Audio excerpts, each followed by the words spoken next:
shifting to the airline industry now, obviously the airline industry has been struggling in terms of how 2020 occurred, in terms of limiting restrictions from movement of traveling from one country to another, and they've been dealt another blow in a sense that despite with easing of certain restrictions in different countries like ours as well, some in the United States, there have been a what they call this. They'll be requiring their travelers to provide a test for before traveling, whether that traveling outside of the United States here. So this would this will be incurred by the airline companies. Now, obviously, if this is going to be mandated with additional cost, guess what? Airline companies are bulking with this idea. Obviously, they're trying to recover from what has happened last year, and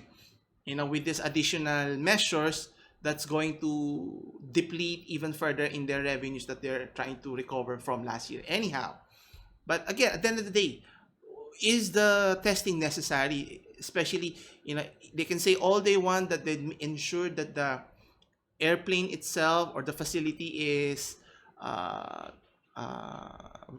free, or I would say free, limited the exposure. But at the end of the day, without the test, how can you be confident with certainty that, if a person were to arrive at the airport and pass through all the checks for some reason and board the plane and were to infect the rest of the passengers here? One can only imagine the thought of, going to the point of destination, whatever countries or location that, the plane is going, and it's going to infect the rest of the population once they arrive there. Now, obviously, this is a necessary process so that you can mitigate or even hopefully minimize or even totally avoid the spread of the virus here. And obviously, according to one of the CEO here of Southwest, the CEO of Southwest Airlines, where was it? There you go.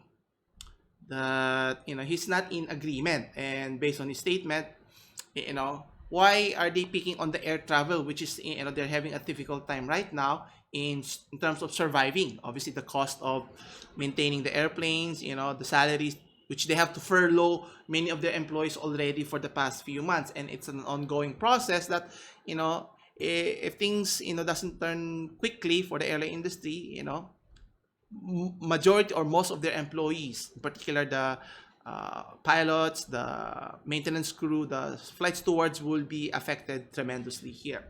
And according to the CEO, as mentioned, if you want to test people, test them, but test them before they go to the grocery store. So test them before they go to a restaurant, or test them before they go to a sporting event. Now, it makes sense that you pass the buck on the individuals, but how can you guarantee that they test before getting to the airport or boarding the plane? But from the time they took the test to the time they get the result to the time they go to the airport and board the plane, how can the airlines guarantee that the person is still safe?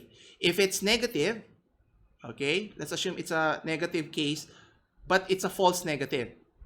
So if they board the plane, right, they might infect the other passengers here. And let's assume it's negative, the test. But obviously, from the time you took the test to the time you're going to the airport and boarding the plane, as mentioned, you might contract the virus during those process. So unless you took the test in the facility, in the airport, as mentioned, that's the only way you can guarantee that the person traveling to and from one location is safe or not. Like similar with, I think I discussed last week regarding Miami games. The Miami Heat is implementing a strategy. Actually, another airport, I think it's in Dubai, that was mentioned in the article, that they're using bomb sniffing dog, not bomb sniffing, but they're using dogs to sniff if a person has COVID-19 or not. And based on research, there's a high success rate. So it's better than nothing.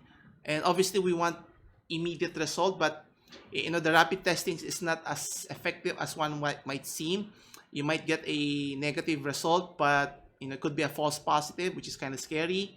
So either way, if their interest is to encourage more people to travel again, I think the requirement of being tested, we're trying to go to different places, whether domestic or abroad. I think it's a basic requirement here, and they can complain all they want, but at the end of the day, how can you ensure that the safety of all passengers are guaranteed, not minimized but guaranteed, zero chance of being infected here? And I think that's a tall order here, but you know unless they can come up with a better solution to address the problem here. And obviously it's not just the airline companies mentioned. Obviously large hotel chains such as Airbnb and other several airports said that it's unworkable because COVID testing, as mentioned, varies, and so much.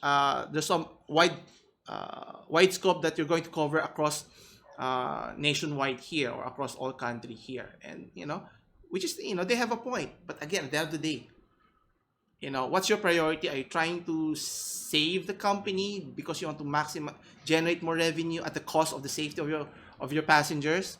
And it's not just the passengers, and it might infect or spread to your employees, which even an even worse scenario. If that were the case, you will have no more employees to begin with, right? And obviously, the travel industry has been hard hit with the pandemic. Travel restriction, as I mentioned earlier, has been limited or ground to a halt to limit the spread of the disease. And obviously, with the new variant of the virus has been mentioned or has been discussed, and it's kind of alarming. So extra caution has to be at the top of any company here, especially the airline industry here.